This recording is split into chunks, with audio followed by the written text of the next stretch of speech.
Yves Agide, le cerveau.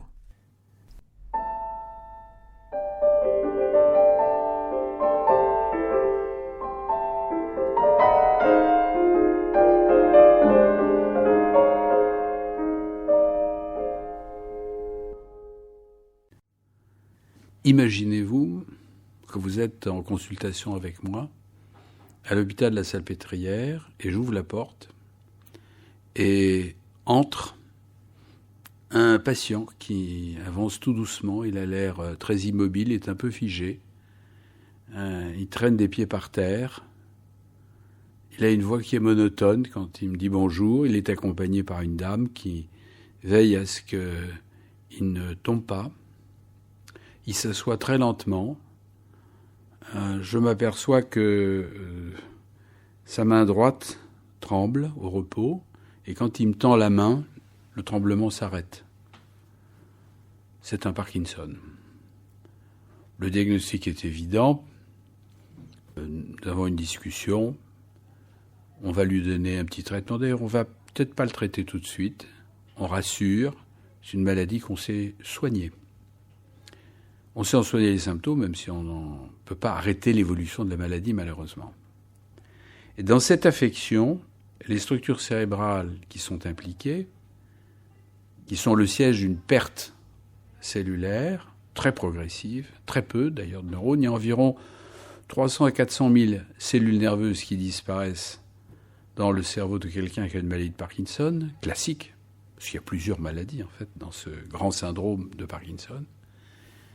Dans la maladie classique, il y a 400 ou 500 000 cellules qui disparaissent, maximum, pour un cerveau humain qui contient plus de 100 milliards de neurones, et encore plus d'autres types de cellulaires, j'y reviendrai.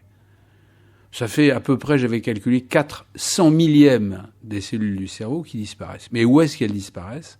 Au centre du cerveau. C'est-à-dire dans des structures qui sont phylogénétiquement les plus anciennes, c'est-à-dire qui, au cours de l'évolution, existent.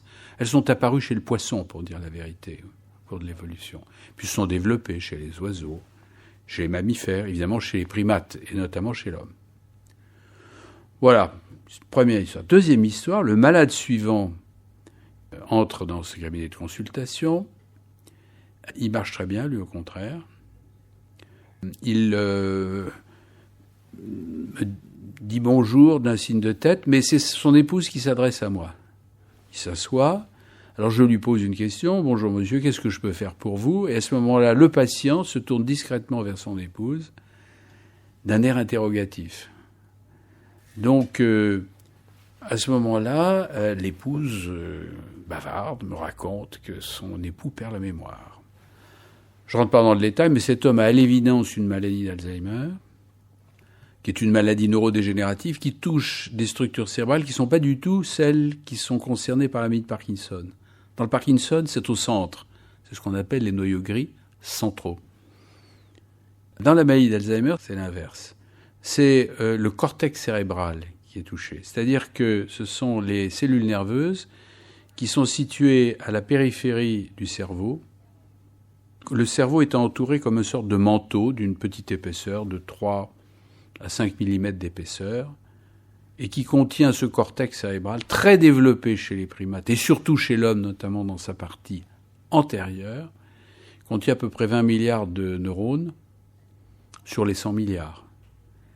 C'est là que sont contrôlées, que sont mis en œuvre et contrôlées les grandes fonctions mentales, comme la mémoire, le langage, les fonctions de perception, la vue, le toucher, l'ouïe, le goût, l'odorat, à l'arrière du cerveau, et les fonctions exécutives, celles qui me permettent d'agir, disons la stratégie d'action, responsable du comportement moteur. Mais le comportement moteur, qu'on voit lorsqu'on regarde quelqu'un sur son visage, on peut juger tout de suite qui il est, par ses gestes ou par son comportement général, même sa marche. Ce comportement moteur reflète la personnalité, c'est-à-dire l'intellect et les émotions.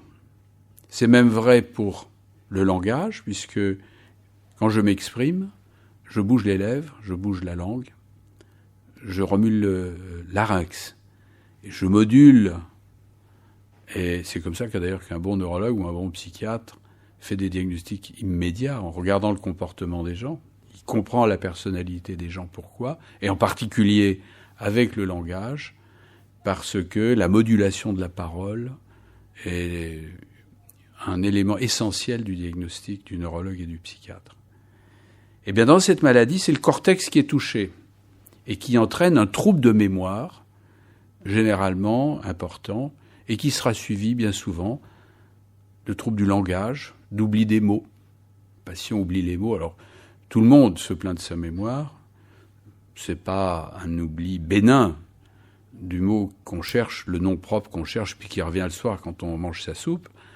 Non, c'est un oubli considérable. Les gens oublient les mots, ils ont des difficultés gestuelles, ils ont du mal à...